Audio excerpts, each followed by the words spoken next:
I figured it was time that I update you guys on my chicks.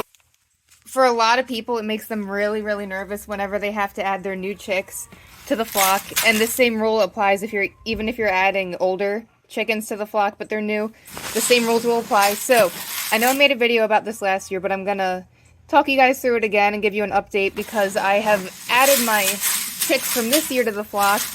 And once again, I had a full success rate, no injuries, no fighting. It all went really, really smooth. So I'm going to show you that process. And I'll teach you how I did it. You'll get to see how it went. And if you follow these same steps and take your time, you can have a really smooth transition as well if you're adding new birds to your flock. Now, in this video, I do mention that I recommend adding some enrichment activities and treats and toys to keep the birds busy when you first introduce them and let them all loose together. That way they're more focused on the treats and the toys instead of pecking at each other. I have 2 videos on my channel already about some different enrichment items for chickens, so I'm going to put the links to those 2 videos in the description below so you can check those out. But now let's get right into the process and I'll show you how it went. Look out, chickens. Soon I'm going to be doing the big, beautiful upgrade in here, so stay tuned for that. So, these chickens are being nosy. Leave her alone. You didn't need to be that dramatic. So, Mimosa's still broody. Okay, I just cleaned this not even 2 hours ago. And it's not dirty per se, but they went nuts with these shavings. What did they do? Have a party? Mimosa's been talking to the babies, but she hasn't really been trying to get in here with them like she did in the past with other ones. But they still haven't been in here that long. She may change her mind. I think right now, since she just became broody, her mind is still dead set on hatching eggs. But we'll see. They don't necessarily need her. It's just always so much easier when they get adopted by a broody hen, because then when you transition them in with the other hens, you know, the broody hen will protect them, take care of them, show them the ropes. It's just so much easier. But you can see these girls really don't mind them being in their presence, so it looks like it'll be another easy transition when the time comes. They're used to it. They know every spring we add a couple more babies. They know the drill. And then during the day, I do have a larger playpen that they can go out and play in, so they're not always in here. See, she just is worried about the eggs.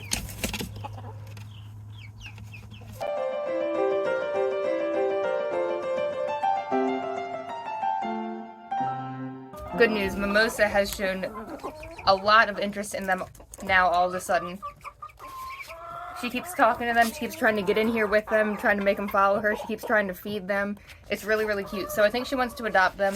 If she's still showing this much interest tomorrow, I'm going to introduce them and see how it goes. They technically don't really need her to take care of them, but it will make transitioning them into the flock a lot easier. It's evening now, so that's why they're in here. But when I introduce them to Mimosa tomorrow, if it's still going well, I'm going to put them in the larger run out in the enclosure. But they'll still be caged off from the other girls, that way they can't interfere. And if that goes well, I'll probably bring out my Silky baby to introduce to Mimosa too, because my friend is going to take the other Silky in just a couple days. And then I can't have mine alone. Oh, and don't worry, my friend has plenty of chicks, so that Silky won't be alone. And the one I'm keeping is just almost big enough to come out here with them, so if Mimosa will adopt her too, which I'm almost positive she will, then it'll all work out.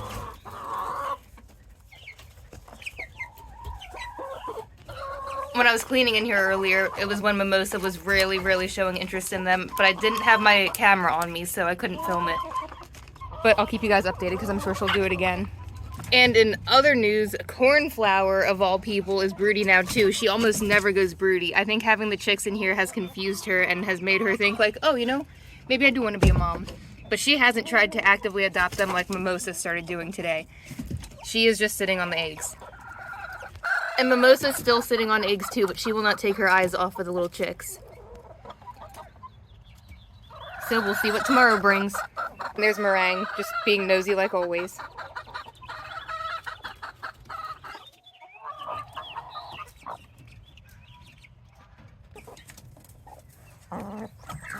Hey, leave her alone, Puka. That was rude.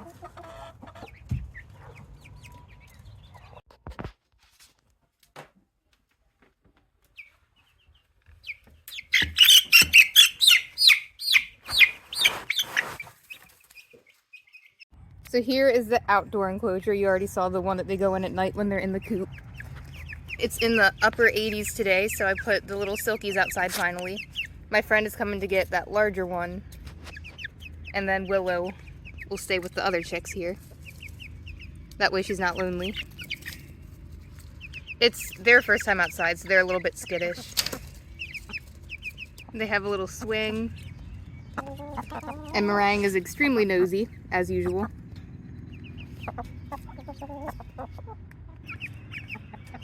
And then in a couple weeks we can let them loose and they'll all be integrated together and used to each other.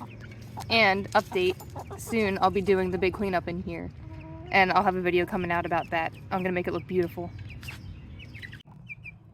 Rosemary, why are you doing that? You look like you're in the stockades.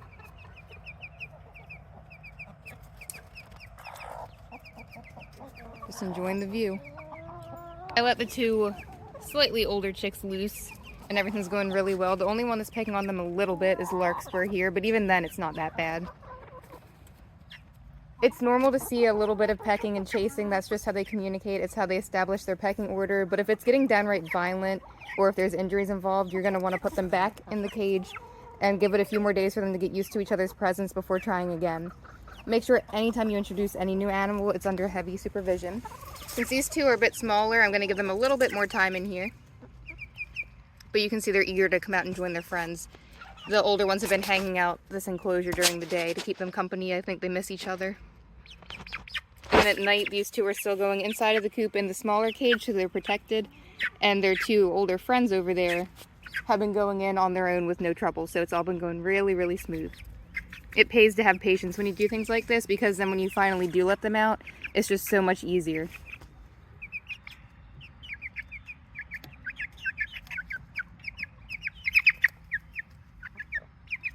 And Cornflower is still broody, and she's really funny. When she's broody, she acts like a weird dinosaur. She runs around all poofy and making weird noises and just acting like a maniac. It's kind of funny. Not aggressive, though.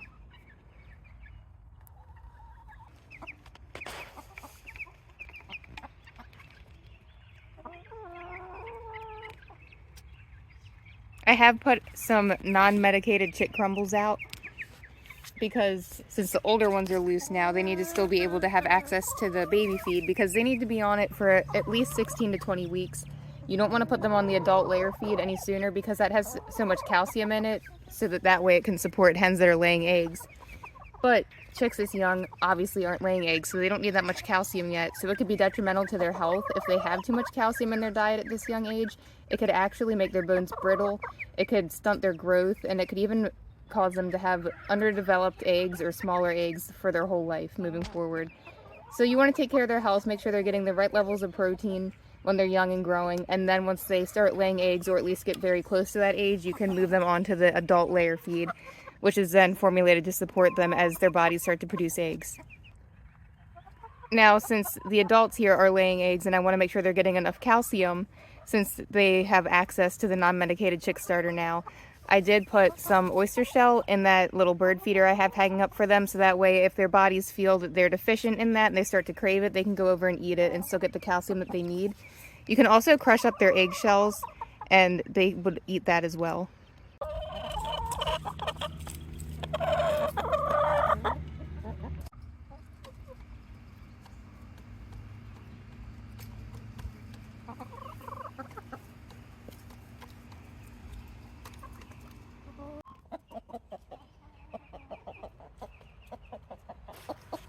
So Mimosa, my Silky, who's also broody, has shown some interest in them, but then when I actually put her in here with them, she didn't really try to take care of them or anything. It's kind of weird. But then in the evenings when I put them back inside the coop in the smaller enclosure for nighttime, she'll lay down next to them and she'll talk to them. So I don't know, it's kind of weird. It's like she semi-adopted them, but not fully. And honestly, they really don't need to be taken care of anymore. Oh look, Kiwi's looking at the swing. They don't really need to be taken care of by a mother hen at this age. But it's still nice when one does take them under their wing. Kind of show them how things work around here, show them where to go, what to do, protect them from the other hens. So it's weird. She kind of looks after them as she chooses. But it was cute because last night I saw those two older ones that I have loose. They were sleeping in the nesting box with Mimosa, so that was pretty sweet.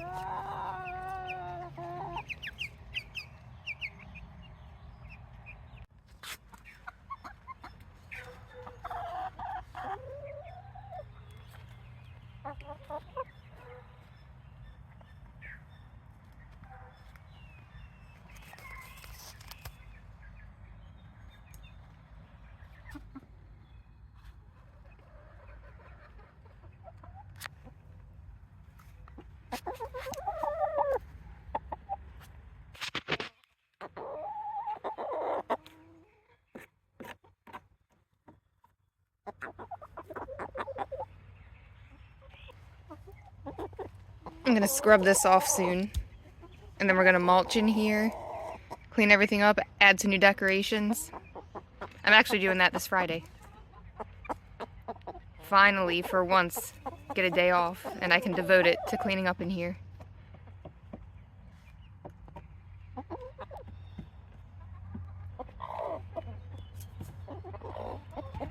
I sprinkled diatomaceous earth on the walkway leading into the coop so that way they just get some extra protection walking up there. Don't want any mites now that it's finally warming up.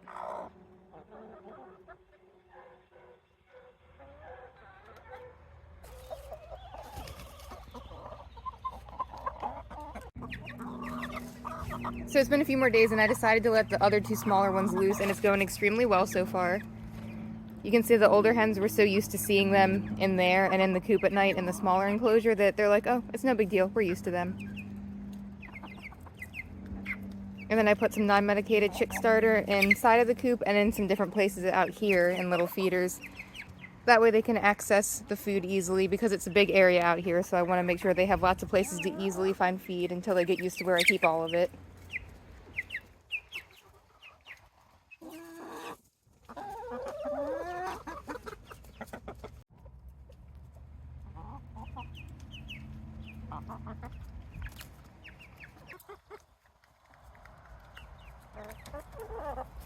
They're a little bit overwhelmed because they've never had this much open space before, and sometimes they keep trying to get back in here, but they'll adjust.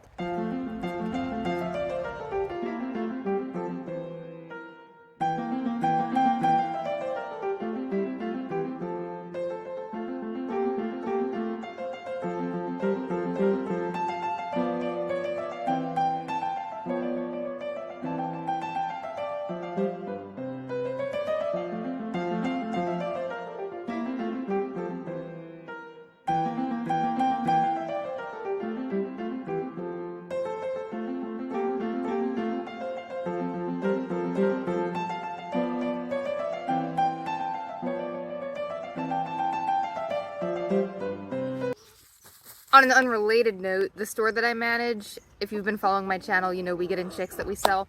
Well, I did not order any ducks because they're a pain, they're messy, no offense if you like them. I do think they're adorable, but I didn't order any because they're messy and our customers are not a fan, and every year we would have to basically give them away. So this year I didn't order any. Well, we got a call from a post office recently and they're like, oh yeah, your chicks are ready to be picked up. And I was like, that's weird, we don't have any on order for this week. But of course I wasn't going to just leave them at the post office, that would have been terrible. So we picked them up, and to my horror, they were ducklings. And luckily we figured out the mystery. They were sent to us by mistake. One of our sister locations actually ordered them, and they ended up at our store. But, you know, I took care of them. I wasn't just going to leave them in there. I took them out of the box, got them in a brooder, under the heat lamp, gave them food and water. Well, maybe it turned out to be a blessing in disguise because I noticed right away that the ducklings were showing symptoms of having a vitamin B deficiency, which ducklings are kind of prone to. So I treated them for that. Unfortunately, one did pass away very quickly after unboxing it, but the rest pulled through. The rest are good. But our other location that was coming to pick them up and bring them back to their store, they didn't have the proper stuff at their store to treat them, so it was really just fate that it all worked out that they ended up at my store and that I could recognize those symptoms and that I luckily had the stuff on hand that I needed to fix them. So here's some brief footage of that, and I'll also show you what I used to fix them as well. If you have ducks, make sure you feed them a food that is specifically made and formulated for ducks because they're prone to niacin and vitamin B deficiencies. So that's something you have to be mindful of if you're going to raise ducks.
Another question that a lot of people around here ask is if they have chicks and ducks, can you mix them together?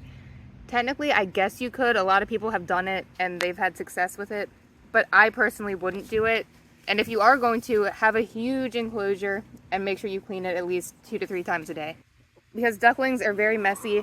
No matter what you do, they make the enclosure wet. They love playing in the water, and their bodies and their feathers were made to handle that, but chicks not so much.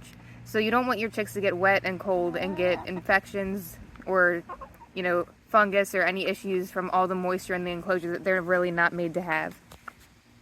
Now when they're adults, it's a little bit easier to mix them because you can have them outside in big open space and it's easier to keep them clean and dry that way. But with chicks, and you know, they're so young and fragile, just be careful.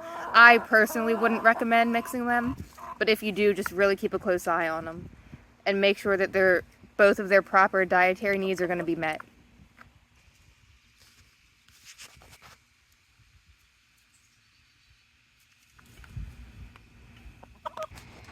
Last night, the 2 chicks that I had loose originally were sleeping in here with Mimosa. It was really cute. But now I can finally get rid of this, because I don't think we're going to need it anymore. Once again, adding new chicks to the flock has gone very smooth. I have a whole video about this that I made last year as well, when I added Lark and Meringue to the flock, so check that out if you want more details. So yeah, that's just a little update on the chicks. They're doing great, everything's going smooth, and I'm so happy and so relieved and so grateful to finally have them out loose with the others and not have to constantly clean all these different enclosures every day. Hi, Fennel.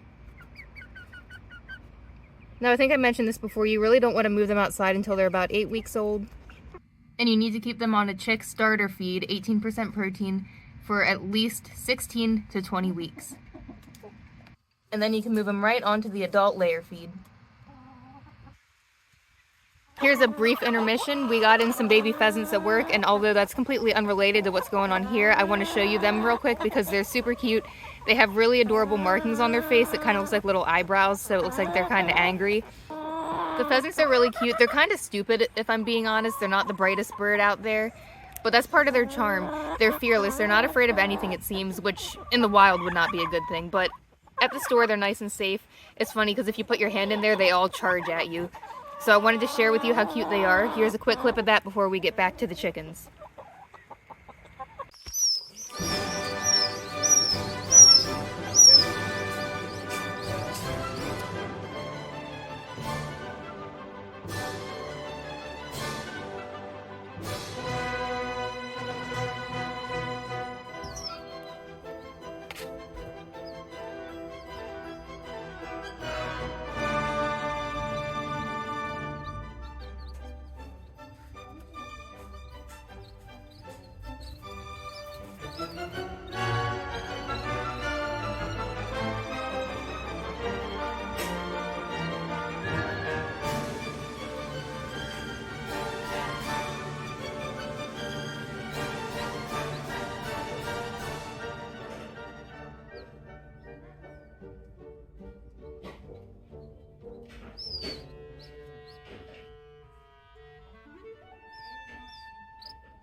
Oh no, I hate chicks.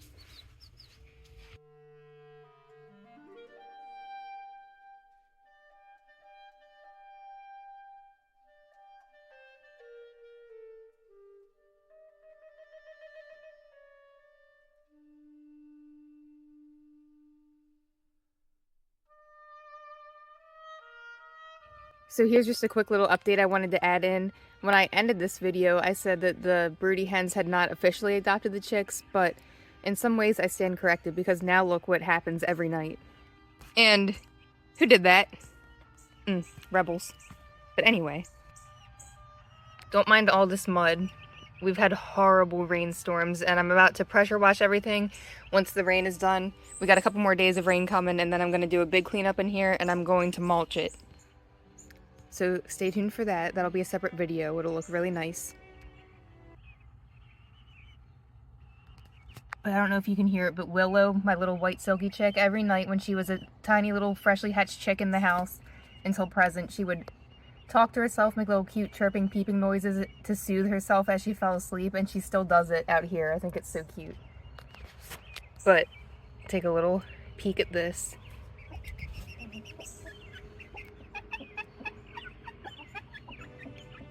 Every night, Mimosa tucks in the chicks, keeps them warm, takes care of them. And Honeysuckle's actually with them tonight. There is Fennel. She's my oldest chick. She doesn't quite fit, but she stays close to them. Mimosa's been looking after them in the evenings. And she always makes sure that they have a nice, well-balanced meal. She always leads them to the food. So it's just really sweet. They couldn't be in better hands than with Mimosa. She's always been a really good mama. And there's Willow talking herself to sleep.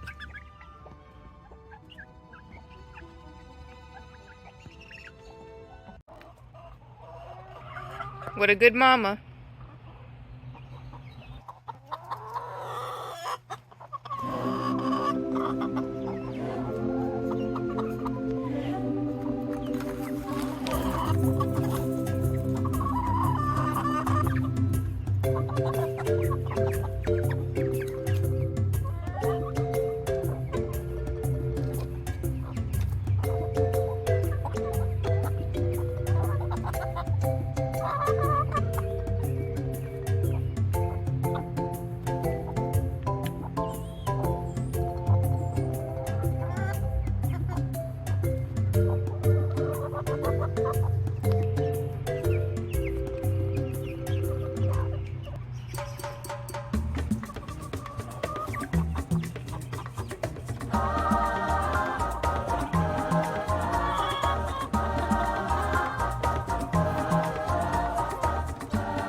Mimosa has definitely taken all of them under her wing.